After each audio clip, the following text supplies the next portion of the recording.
This is awesome. Oh, Clark, hey. Good to see you among the living, man. Check it out. It's the latest talent mix. Thanks, Pete. Good to see you all among the living. Hello, everybody, and welcome to the Talon Mix. It's a Smallville recap podcast where me and my buddy Zach, who we watched Smallville together in college, and now we're in our 30s, watching it together again. I'm Brian. Zach's here. I'm out of practice. We haven't recorded in a little while. That was a mess. That was terrible. That was awful.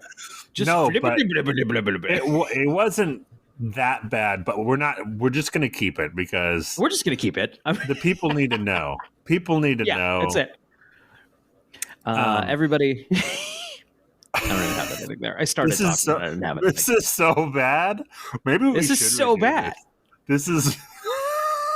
No. Now I think we leave it. Now I especially think we leave it.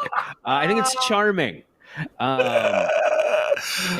watched an episode of Smallville this week that is a knockoff of the movie, like a blatant knockoff of the movie Flatliners. And it's just Flatliners. Right. And it's fitting because Flatline is what I did while watching this episode. Beautiful. It's wild how I'm not even like judging. I'm not mad at it, but it's wild how someone just came into the office and was like, we're doing Flatliners this week. That's just what we're doing. Right, Flatliners, but an episode of Smallville, please and thank you. And it's not we were talking like how many episodes do you think are just movie knockoffs? There's a lot. A lot, but there's like if you just go on inspired by movies, it's a high percentage. Slightly less is like blatant knockoffs. This is This is as blatant as it gets. This is like we're just doing Flatliners. Right. This is the plot of a movie. This is as bad as like the show that comes to mind is always The Goldbergs, which I've never seen an episode of, but I remember the ads always being like, it's the Hunger Games episode of The Goldbergs. Oh, jeez. I feel like the ads here are just like, we fucking did Flatliners, huh? It's similar to Community when they would do episodes kind of spoofing movies. Yes. Except for that's a comedy. This is like not a spoof. Yeah, this is just, we're doing that. We're doing that episode, but it's kryptonite and it's boring. I've never seen Flatliners. Have you seen it's Flatliners? Good. It's good. Oh, it's a fun time. It's not so. Flatliners is a 1989-ish. Joel Schumacher film, might be early 90s. Kiefer Sutherland, Emilio Estevez. Am I making that up? Who's in Flatliners? It's pretty stacked. 20-something actors of the time. Kiefer Sutherland, Kevin Bacon, Julia Roberts, William Baldwin, Oliver Platt. It's fun in that you can see how Joel Schumacher got Batman from this. It's a moody gothic hospital. All the streets are like windswept or fog swept. There's neon everywhere. It's like, yeah, this guy, it feels like a Tim Burton Batman a little bit, a little more grounded than that movie was, but you can put them together. Like this guy could do Batman. And then they remade it a few years back, and I haven't seen that either, but I heard it was abysmal. That is what I've heard. Is it a full remake or is it one of those like remake sequels like The Thing where they just also called it the same thing? From what I remember, it was like, oh no, this is the exact same thing. Why are we doing this? Got it. Flatliners. 2017. Bad year. Just because Flatliners was here. Also, you know what? Not a great year. Just not a great year, I think, overall, 2017. Oh, no. Wait, you might be right, because Kiefer Sutherland is in it. Oh. But that... Ooh, guess what the Rotten Tomatoes percentage is on this movie? Let's see. I didn't see. The fact that it's notable, I'm going to go 13. You are giving it too much credit by Wow. 9%. It was at 4%. Oof. You're also right. It says here on Wikipedia that it is a sequel and remake to and remake of the 1990 film of the same name. They were doing there was a lot of those happening at the time, and I don't think a single one. I can't think of a single one that's like, that's good. That was good. I mean, they did it with The Force Thing. Awakens? It was a prequel. Yeah, The Force Awakens. The Thing was a prequel and a remake, basically. Right. Like, just do the sequel or do the remake.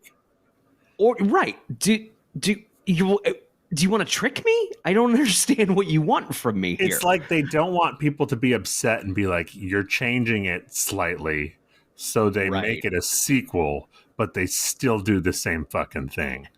And then also don't want you to like Flatliners too. Flatliners, I think, has mild cult appreciation. It wasn't critically well received. It's it's not great. But so it's like, I haven't seen the first one and it's old, so I'm not going to. So you want it to kind of think it's a new movie. But what was the point of Flatliners 2017, Zach? What was the point? I don't know. It's not like Halloween 2018 where, like, I don't know. People are chomping at the bit for Halloween movies. Right. No idea. Majority of those movies are bad, but people are still chomping at the bit for them. Right. It's at least like something like Halloween is an easy enough repeatable formula. Even when it's bad, it's still got Michael Myers doing the Michael Myers thing, and that's worth $10 to me, you know? I'll go see that, whatever it is. But all right. I guess we should get into this episode, which we already have just by talking about Flatliners. We're talking about this episode. This is crazy. We by the end of our show, we should do an actual tally of episodes that were knockoffs of or inspired by films. Yes, fully. And we'll have to come up with the rules because, I mean, we can't just be like, oh, it's a little like it. It has to have right. I wonder, do the blatant knockoffs and then the certainly inspired buys? I don't know if like it's a point total. Like this would be like that's a 10, whereas like the John Q episode is more like a 3 to the total. Yeah, I feel like John Q episode is maybe a 5. I mean, that was a bad example. Yeah. This is why we're going to have to really dig into this. Right. I also had a thought while I was driving home from work today, because when I'm driving home from work, I think about really important things. Mm-hmm.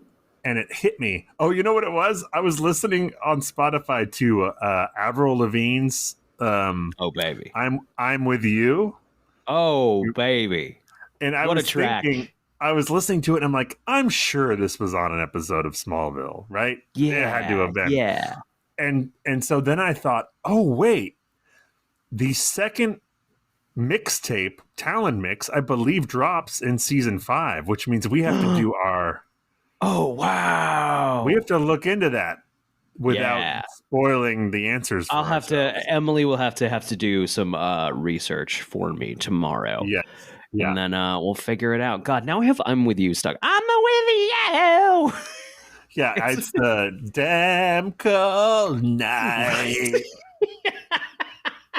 It's the most Canadian sounding, I think, of the Avril Lavigne tracks. It was just pissing rain at nighttime on the way home. And I'm like, you know what? Oh, this is great. This is the track. This is what we're playing right now. Oh, you put it on intentionally. That's great. I did. I'm so happy 100%. For you. You know, earlier in the day, a song had reminded me of Complicated, so I put that on. And then when I got back in the car, that was playing, and I'm like, no, this is more a damn cold night. You know what I mean? Yeah. Let's put on. I was determinedly too cool for Avril Lavigne. How dare? That's not punk. How dare you? Because I was real cool. Was a big fan of the Weird Al Yankovic Complicated parody called Constipated. Guess what that was about? Oh my gosh. I don't think I ever heard that one. It's complicated, but it's about being It kind of, constipated. it basically explains itself right there, doesn't it? Genius. What a what a treasure Weird Al is. Oh man. Okay, getting into this episode finally. In her dorm room, Lana is lying in bed and taps her feet against the wall nervously as she waits for her roommate Chloe to leave. She looks terrible here. That's I mean, she's diegetically. She's supposed to look Right. bad. So let me ask you: did they just not put makeup on her, or did they put makeup to make her look even worse? This is how dumb I am. I don't know. It's, I feel like any woman would be able to tell us immediately that's a lot of makeup or that's no makeup. It has For to be a lot of makeup, right? Yes, that's and we're like, something I don't know, television magic. When I finally started, the first time I ever had a regular girlfriend where we were watching stuff together, like suddenly realized that there's a whole other way to watch TV that I wasn't utilizing. Like like hairstyles, makeup, clothes apparently are something I just do not take note of while I'm watching. Like my brain just doesn't work that way. Yeah. And like, watching with a girlfriend, it would be like, oh my God, that hair. And I'm like, oh yeah, shit. Okay. You're right. I can recognize dated stuff now when something looks really, really 2000s. Like, oh, that was 2000s. Right. When Josh Jackson rolls into Urban Legend with 18 layers on. Right. Of baggy clothes. I definitely. That was a reference to our Halloween episode and a discussion we had on our Urban Legend episode. None of you would know that because none of you listened to it. You're missing out. You're missing out. It's a pretty good one, actually. I don't think we felt great about it after we recorded it, but I listened to it back. It's pretty good. I did too. Same thing. Yep. I think we're too hard on ourselves. I think so too. I think the intro earlier was great. I think we're firing all our cylinders. We'll see how that ages. Finally, she gets up, takes out some money, and goes to the college cafeteria. She meets with a young med student, Lance, and his girlfriend, Allie, who prepare a kryptonite-based serum to inject her with in return for payment. Did it say it was the cafeteria? It says cafeteria here, even though I don't think that's correct. I do believe it said that on the outside of the building, but it's not like the current cafeteria.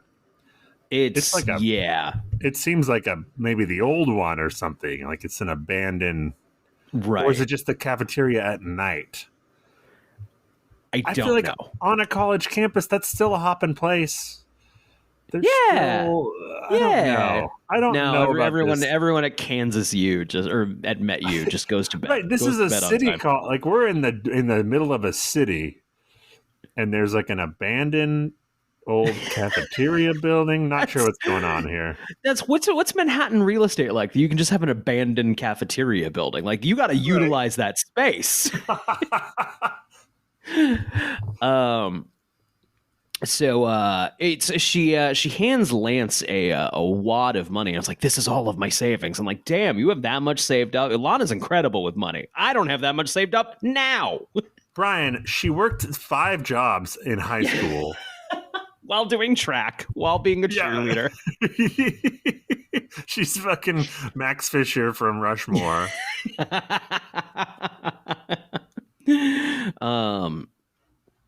So she tells Lance that she needs to be down longer to find them. And Lance finally agrees. Find them was in quotes.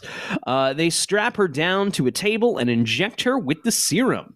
She opens her eyes, and the wiki is doing the thing that it loves to do, where when they're flatlined, the text is in green, so I don't get confused. This episode doesn't matter enough to take that time. No. If we opened up the wiki page, we're of course reading directly from the Smallville wiki, smallville.fandom.com. If we just opened up the Smallville wiki for this episode and there just wasn't a synopsis for this one, I feel like we'd both be like, yeah, that makes sense. Yeah. This would be the one. I already forgot what happens in this episode. We watched this a couple of days ago, and I don't have a lot. I think we're gonna speed run through this one because I have no comments. Her mom and dad are there. They tell her they love her and that they're there for her. Just as she goes to embrace them, she is hauled away. This is one of those episodes where I feel like we have an on-off switch whether Lana is worried about her parents being dead. Right, yeah. This is on. We're on. This is on. We're We on right now, flicked it on. We won't hear about him again for years. Do you think, were those the same actors? Because the dad looks different. I also thought that. I actually leaned toward. It's been 5 years, probably closer to 6, with a pilot. Which, yeah, once you get to if they are different actors, is that because it's a different acting skill to get just absolutely aced by a meteor than it is to read dialogue? Right. The guy who played the dad the first time didn't have lines. I don't think he just stood there and just slam dunked on him. Boom.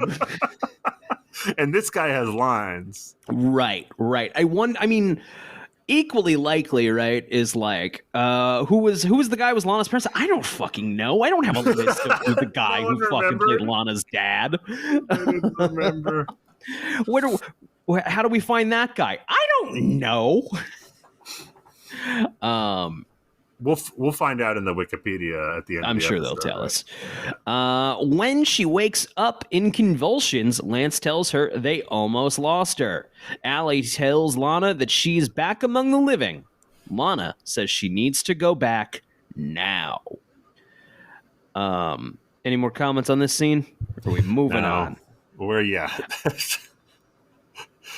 Chloe is checking news stories and spots Professor Fine in a photo from Honduras.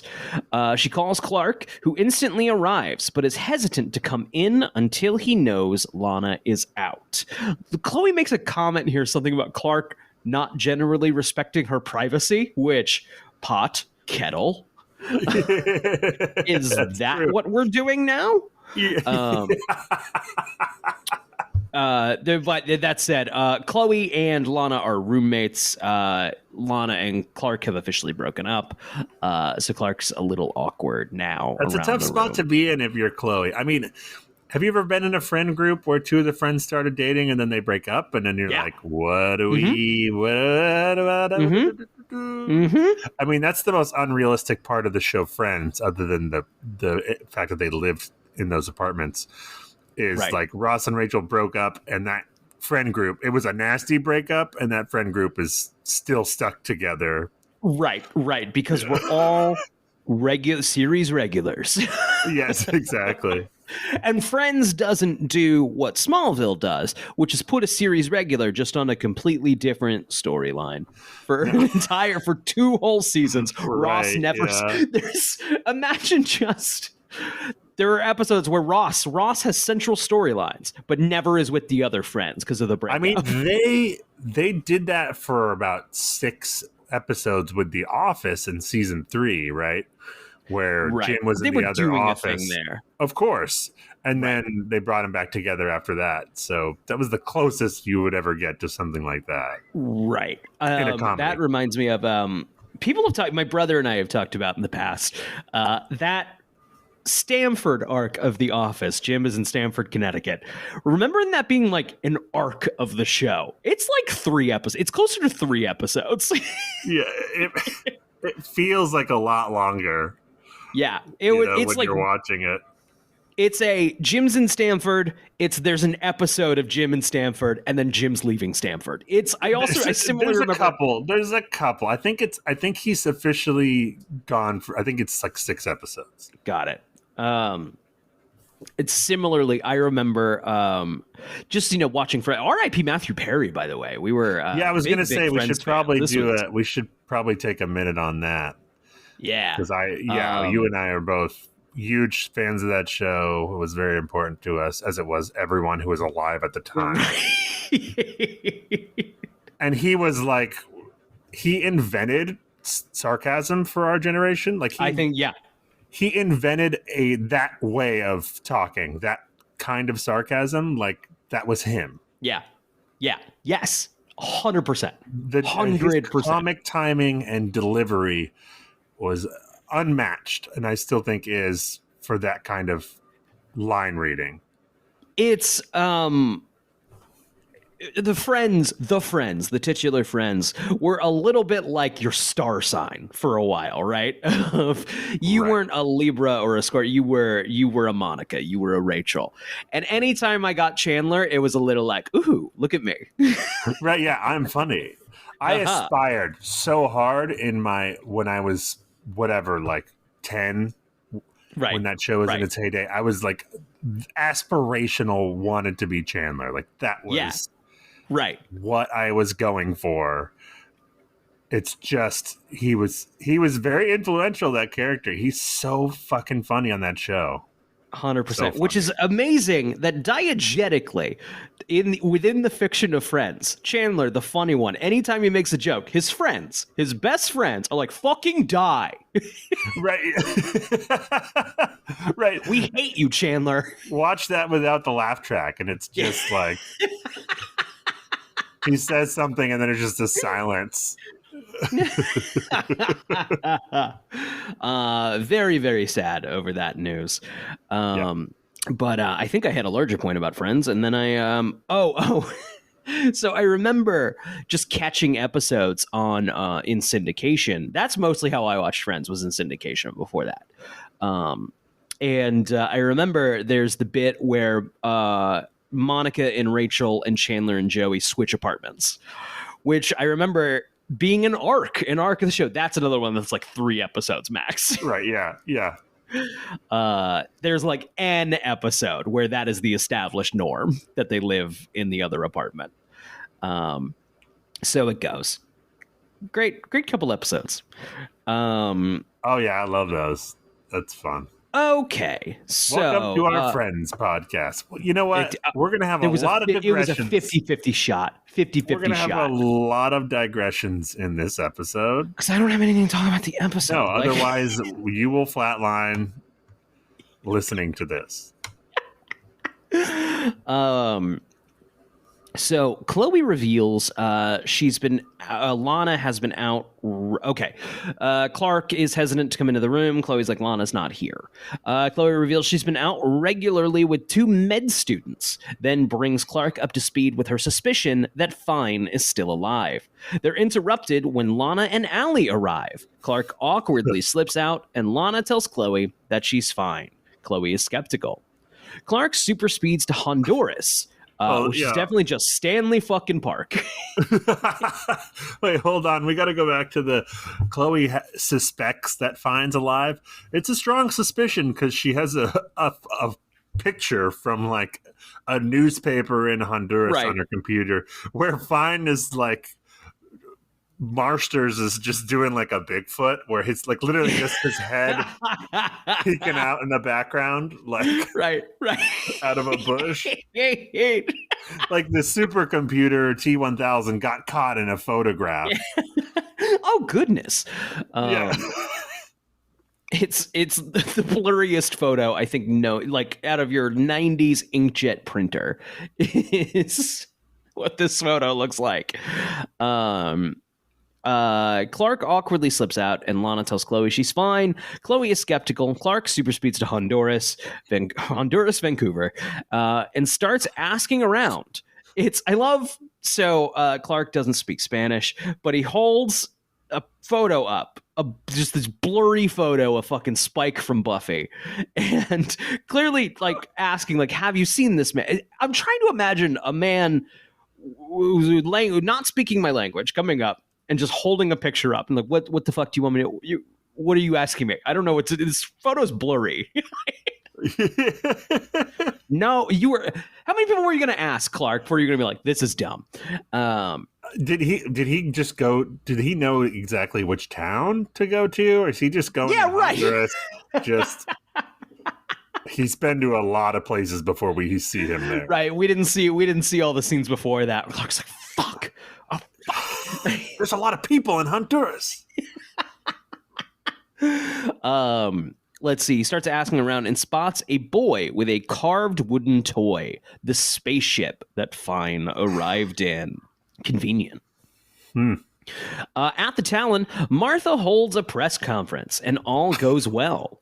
Lionel meets with her afterwards and gives her some information. This is like a fucking presidential press conference. Yeah, right. There's flash bulbs going off. There's 20 people there, all like talking over each other to get a question in to the state senator in Kansas. Truly. I believe, and it's the most like inane, like blah blah blah. It says blah blah blah. Well, I'd love to debate blah blah blah publicly. Yeah. Blah blah debate. Front page. Yeah. Let's see. Martha wants to know why he's helping her, and he demurs and offers to go with her to help her schmooze with the other senators. Martha warns him not to expect anything other than friendship, and he seemingly accepts that. Martha does straight up like, "You will never get this." She puts a hammer down on him. You will not fuck Mama K. You will not. Yeah. Basically, that's what she says. He's like, hey, I can help you prep for that. And she's like, yeah, okay, but we're not going to do it, though. I'm not putting out. Not doing it. Ever. We're only ever going to be friends. And then he's like, we will get haunted. We will get haunted. The ghost of my husband will crawl out of his grave. And Lionel, like the girl from The Ring, it'll be fucking... And Lionel does the, like, oh, that's fine thing. And clearly he's like, but maybe she'll change her mind someday. But maybe she'll come around. I'll just be the friend zone guy. Yeah. I'll be the friend zone guy. Lana goes to see Lance in the middle of an anatomy class and demands another quote-unquote treatment to see her parents. He demands even more money and says, and she says, no problem. I think he wants like $5,000, which, once again, forget about college. To me now, which was like, okay, that's an unattainable thing for me. Though I guess she does have a plan. That is in the very next scene. Later, Lex is at his manor when he hears someone breaking in.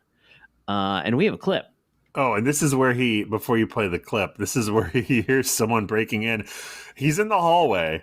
So he just turns to the wall and like presses a button and a gun emerges from within the wall. It always begs, how many secret guns do you have? Like perfectly placed wall gun, Lex. Yeah. Love it. I am not pro gun in general. I would say no on the gun thing. If I could have secret wall guns, I can't guarantee I would say no. I would take the compartment, but then I'd put like a bottle of Yoo-Hoo in there or something. You know, like something just an ridiculous. Emergency Kit Kat bar. Yeah, exactly. Sandwich. Just something cool in there. Just like you hear an intruder, you open up the wall compartment. And you're like, fuck, I forgot I replaced it with Kit Kats. Damn it. I wish I had a gun right now. This is what the liberals want. Yeah. Me just standing with a sandwich. Starting the clip. I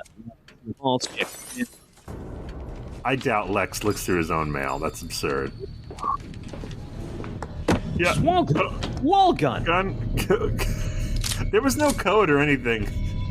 He just like pushed the little open the door. Someone's rifling through his desk on the only Luther Mansion set that we have. Oh my god, it's Lana with a gun in her face. She doesn't look good.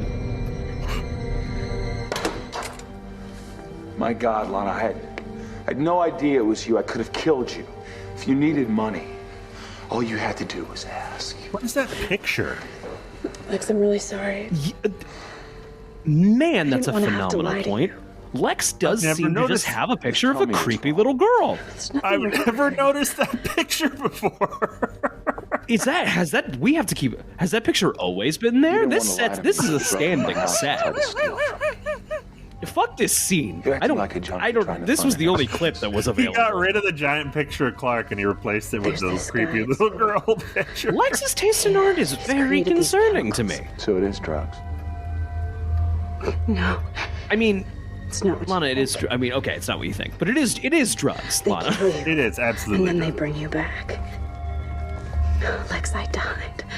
I died and I came back. I'm telling the truth. No one in this is like, you're fucking flatlining?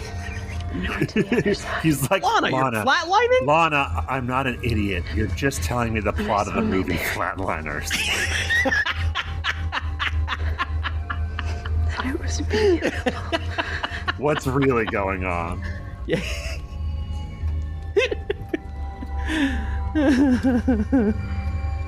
What is that little girl on his wall? Show it again, you cowards. No one understands the loss of a parent more than I do. Okay. God. All right. Let's never miss an Growing opportunity up to without a creep mother on and her. father. Yeah, right. Yeah, he's now on the I can't couch even with understand Lana, taking getting real whatever close, she getting that is. real close Touching her. space time. He's got his hand on hers. You have to look Oh, at yeah, yourself. move it closer. Look at what you've become. Fucking flatliner. This is what I wanted for you. You're a terrible knockoff of a okay movie. I'm sorry. An okay movie. I wanted to see them so badly. I'm just so alone.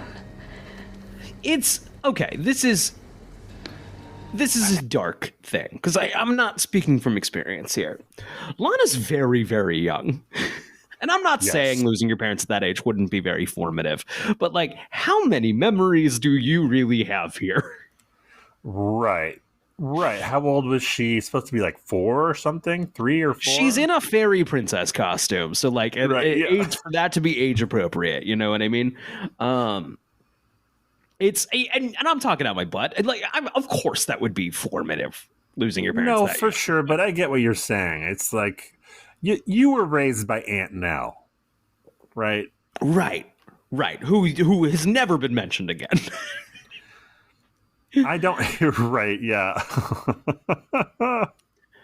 I don't know how many memories from when I was 3 I have.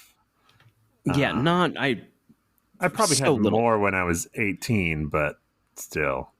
Right. So let's see. Lex is creeping on Lana, tells Lana they both need to let it go, and Lana agrees. When he goes to get her a blanket, she leaves with his car.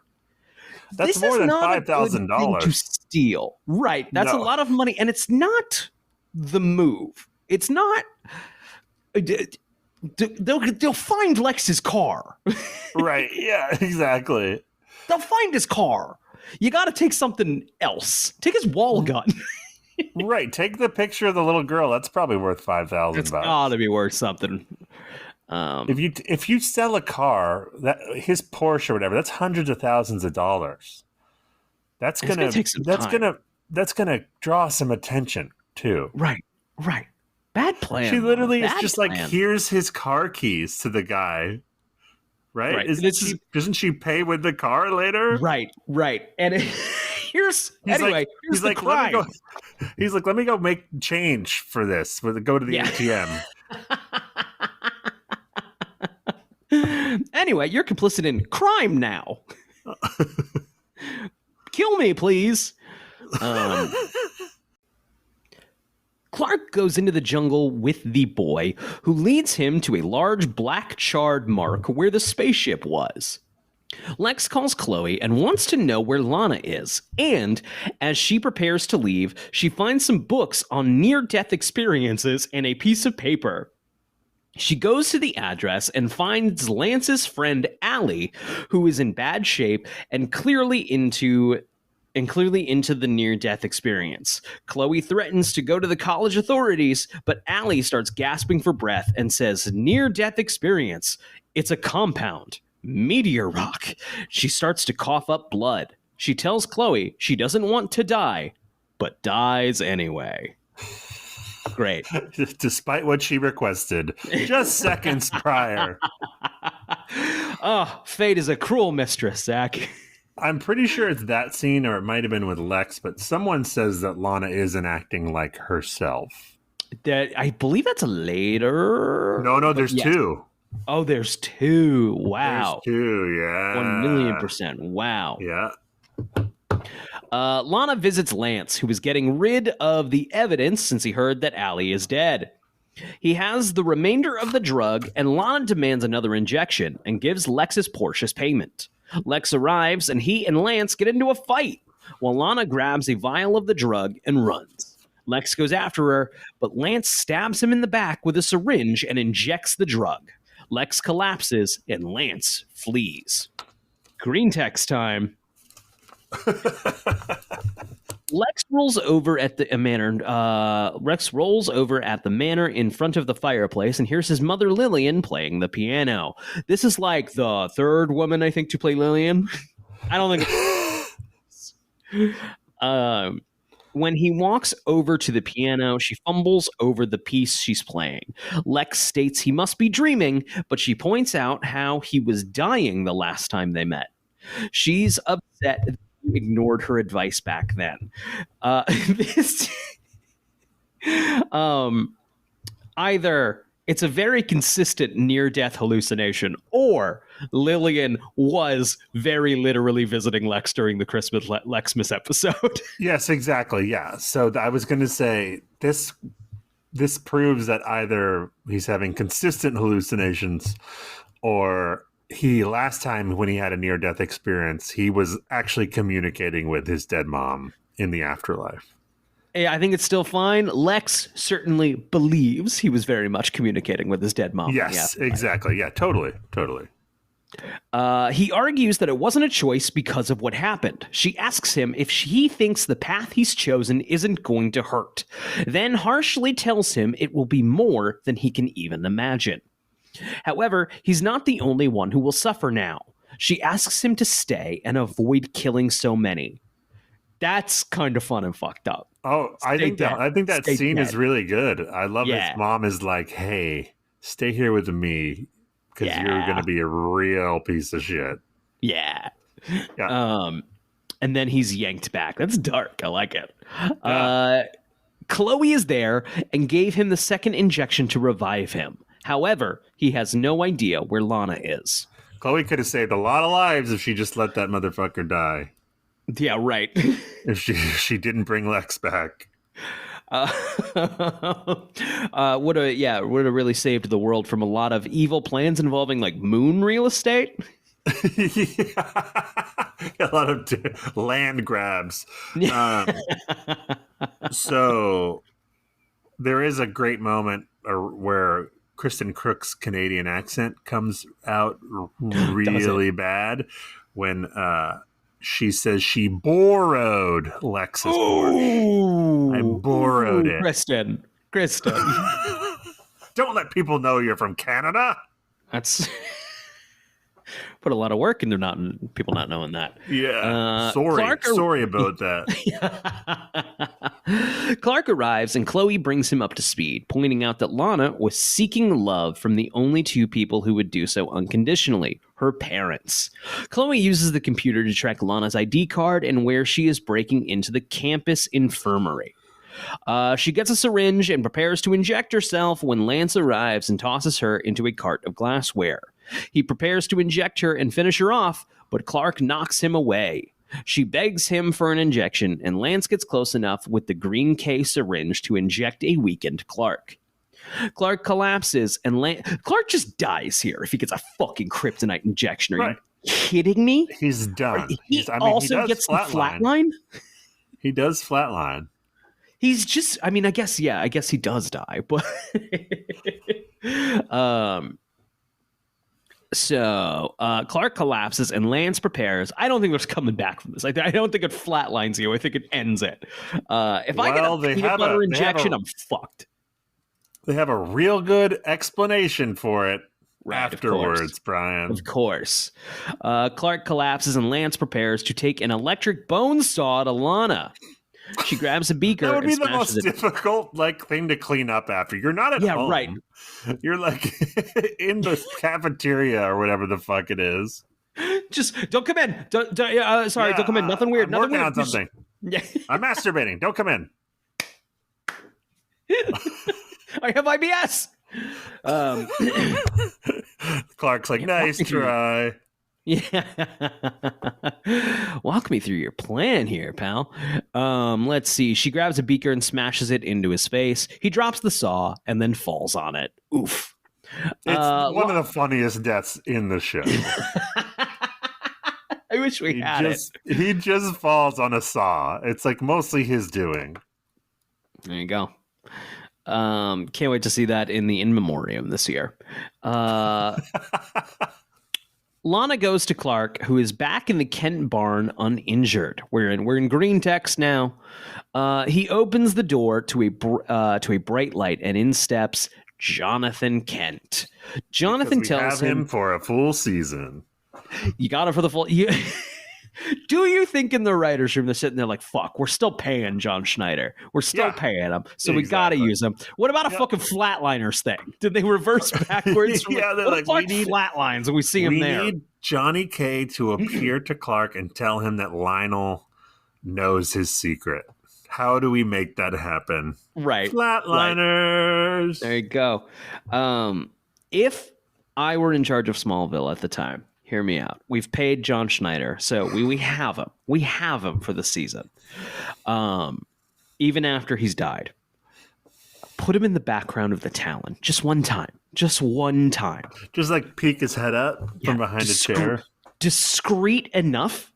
Don't call any attention to it in the episode. Have it something we gotta like freeze frame for. The internet would still be talking about it. Call him up like to Vancouver to be like, oh, yeah, we need you for one shot. You're no lines. Shot. You're not even playing Johnny K. You're just in the background. Please. This kind of, so in this scene, I'm sure the wiki's about to explain this, but fuck it. Johnny K basically, his ghost tells Clark that Lionel knows his secret, which is information Clark does not have. So that seems to prove that these flatlining experiences are really having communes with the afterlife. Right, a good point. Unless Clark deep down knows this, and it's simply manifesting his visions of Jonathan Kent. So Clark kind of suspected, and then Johnny K appears to him in his mind, right? Are there ghosts? Have there been real ghosts on Smallville? That Any, little like, girl season 1, was it? 2, Oh no, like... she wasn't actually a ghost. She was.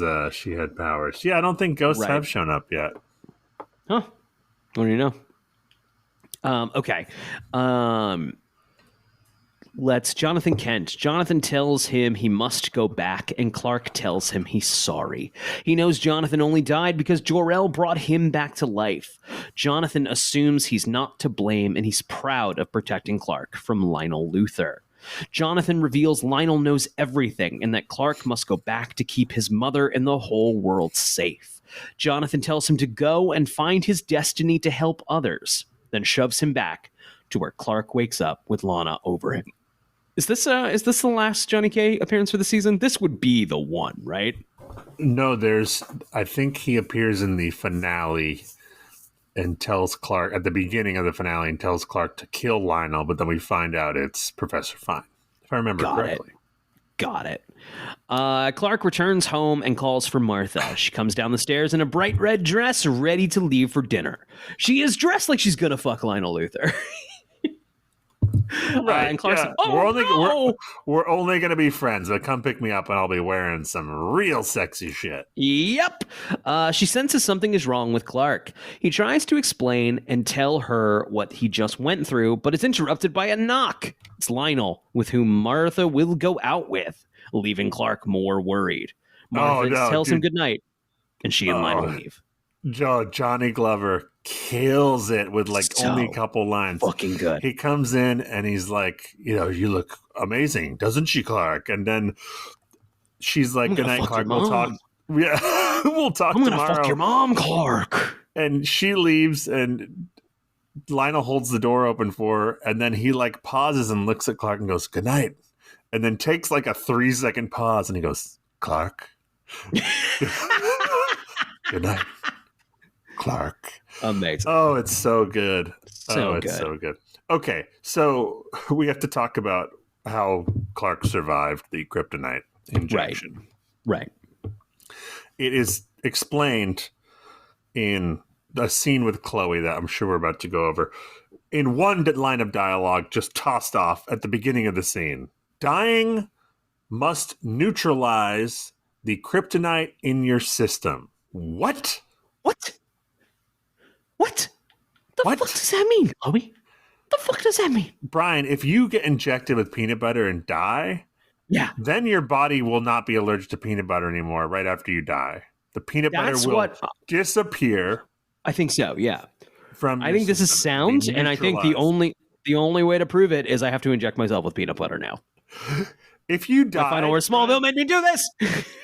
If you died and I walked up to your corpse like a minute later and rubbed peanut butter on your arm, you would still have a reaction to it.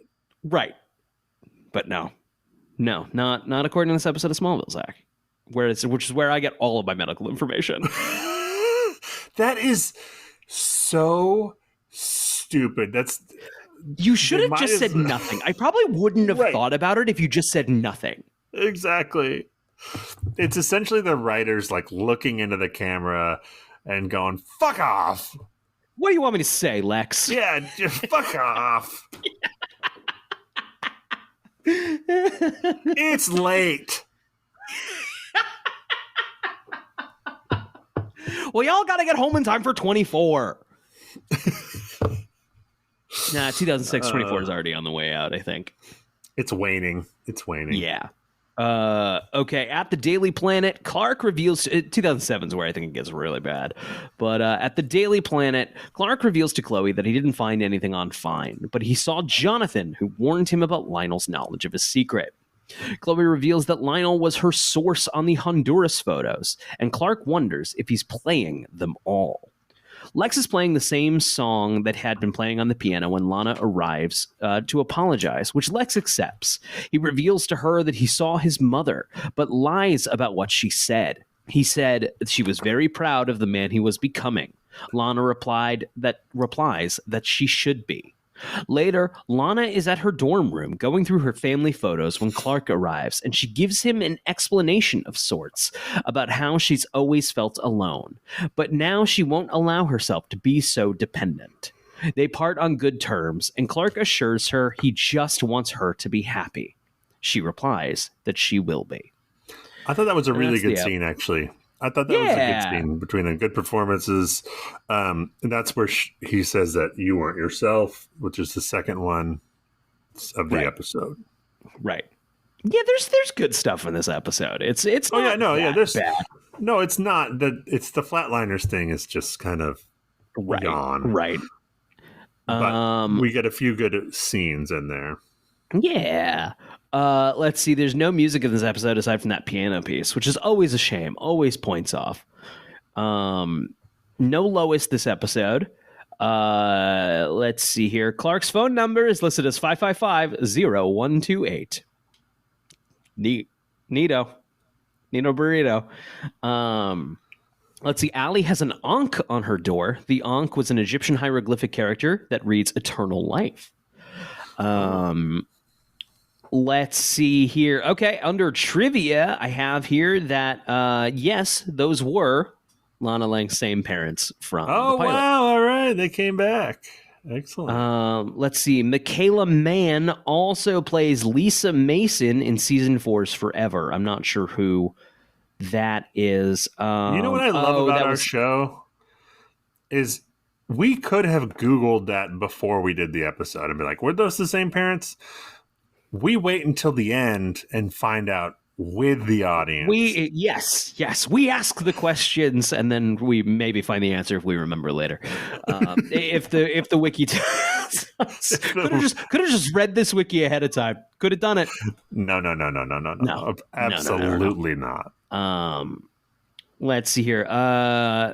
So Allie, that character, was on the show before as a different person. Chloe mentions Lana will be taking a one-way trip down the River Styx, which is a reference to the blah blah. Fuck you. We know that. That's not interesting. We know that. Let's see. That's about it. There's only one line here. They're like, "This is Flatliners," basically.